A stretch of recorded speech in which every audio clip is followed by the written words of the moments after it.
Hello students.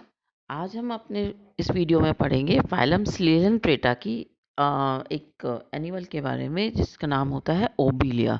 जिसका common नाम होता है, उसे हम सी फर भी कहते हैं। इसकी सिंपल मार्फोलॉजी पढ़ेंगे आज हम। जैसा हमने लास्ट वीडियो में पढ़ा था कि सिलेंट्रेट्स के अंदर जो स्पेशल कैरेक्टर्स होता है, इसके दो भिन्न प्रकार के आकारिकी सदस्य या जीवक या ज़ूइड्स होते हैं। उसमें कहते हैं हम पॉलिप और मेडुसा। तो इसके अंदर ये जो ओबिलिया होता है ये डाइमॉर्फिक होता है, और इसके अंदर पॉलिप और मेडुसा दोनों फॉर्म पाए जाते हैं। और जो पॉलिप फॉर्म होता है वो स्थिर होता है, स्थानबद्ध होता है, और इसका शरीर जो होता है वो शंकु रूपी होता है। और मेडुसा जो होते हैं वो फ्री फ्लोटिंग होते हैं और छतरी या घंटी के आकार के होते हैं। जो ओबिलिया होता है ये एक छोटा सा मैराइन एनिमल होता है जो कॉलोनियल होता है।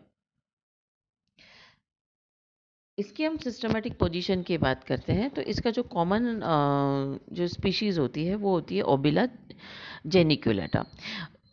ये जो है फाइलम सिलेंट्रेटा के अंदर आता है, और इसकी क्लास होती है हाइड्रोजोआ। ऑर्डर होता है हाइड्रोइडिया। सब ऑर्डर इसका होता है लेप्टोमेड्यूसी, और इसकी फैमिली होती है यूकोपिडी, और जीनस होता है ओबिलिया। और इसकी जो स्पीशीज़, कॉमन स्पीशीज़ जो हम जिसके बारे में हम जनरल आज पढ़ेंगे वो है जेनिक्यूलेटा। तो आज हम जो पढ़ने वाले हैं वो पढ़ने वाले हैं ओबिलिया जेनिक्यूलेटा के बारे में। ओबिलिया जो होता है ये एक स्थानबद्ध होता है और कॉलोनियल एनिमल होता है, और मराइन एनिमल होते हैं जो समुद्रवासी होते हैं, और जो समस्त विश्व में पाया जाता है। ये हर जगह प्रेजेंट होता है। और स्पेशलाइज्ड इसकी जो feeding and reproductive polyp forms होती है, और जो मेडुसा फॉर्म होती है वो सेक्सुअल फॉर्म होती है। इसे कॉमनली हम सी फर कहते हैं, और ये जो सी फर के जैसा दिखाई देता है इसलिए इसका हमने नाम रखा था हमने सी फर। ये जो है अपराइट पोजीशन के अंदर ब्रांचिंग ट्री लाइक फॉर्म के अंदर दिखाई देता है, पाया जाता है। हैबिट और हैबिटेट की हम बात करते हैं कि ये कहाँ पर पाया जाता है, इसका स्वभाव और आवास कैसा होता है। ओबिलिया जो है, जैसा हमने अभी बताया था कि ये कॉस्मोपॉलिटियन होता है, ये सब जगह पाया जाता है।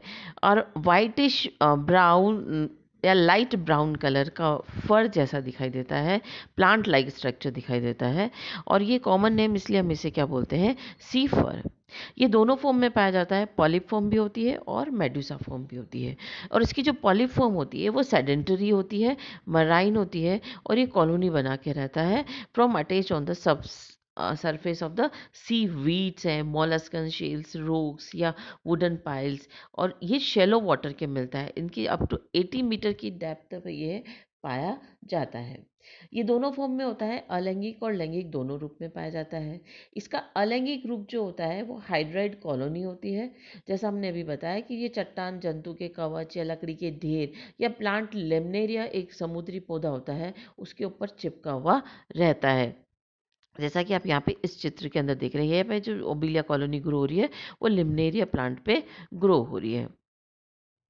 और ये जो है, ये वाला जो प्लांट है ये एक सेडेंटरी सरफेस के ऊपर, रॉक के ऊपर ग्रो हो रहा है।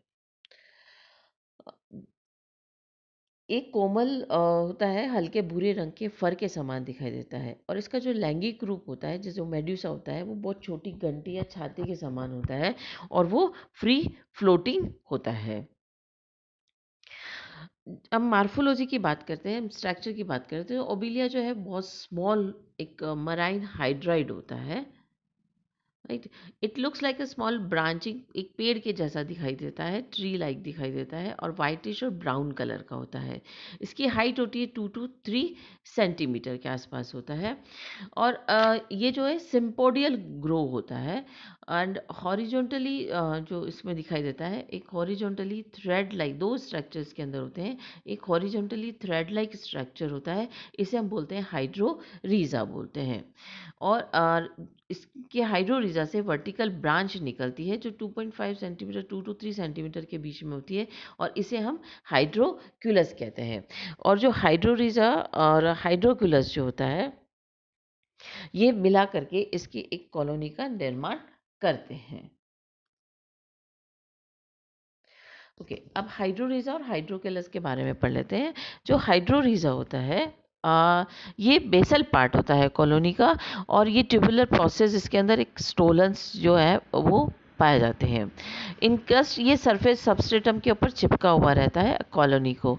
और जो हाइड्रोकेलस होता है, जो स्टेम होता है हाइड्रोइड का, ये स्मॉल वर्टिकल फिलामेंट्स जो हैं वो इससे निकलते रहते हैं।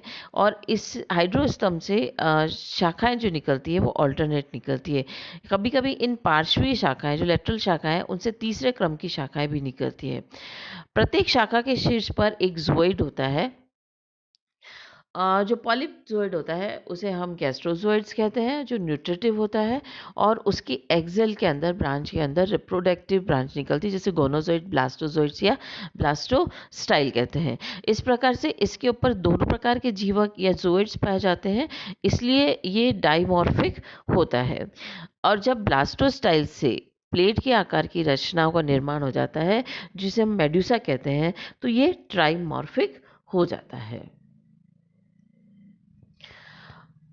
इसके जो लिविंग टिश्यूज़ होते हैं उसके और बारे में अगर हम बात करें, तो इसकी जो पूरी कॉलोनी होती है हाइड्रोरीजा और हाइड्रोकेलस एंड ज़ोइड्स, जो है वो एक लिविंग टिश्यू से कंटेंट करते हैं, जिन्हें हम बोलते हैं सीनोसार्क।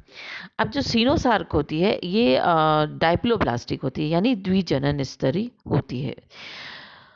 और ये एक नली के आकार का जीवित भाग होता है। और ये जंतु की कोशिकीय भित्ति, जिसके अंदर एक नाल पाई जाती है, जिसे हम समोतक नाल या गैस्ट्रोवेस्कुलर कैविटी कहते हैं। यह नाल जीको की जो ज़ोइड्स होते हैं उनकी जो गैस्ट्रोवेस्कुलर कैविटी होती है उससे जुड़ी हुई रहती है। जो कोशिकीय भित्ति होती है वो 2 लेयर की बनी होती है। वन इज एपिडर्मिस और सेकंड जो होती है अंदर वाली, उसे हम बोलते हैं गैस्ट्रोडर्मिस। और इन दोनों के बीच में मीजोग्लिया प्रेजेंट होती है। एपिडर्मिस तथा जठर या गैस्ट्रोडर्मिस की सभी कोशिकाएं पाई जाती हैं।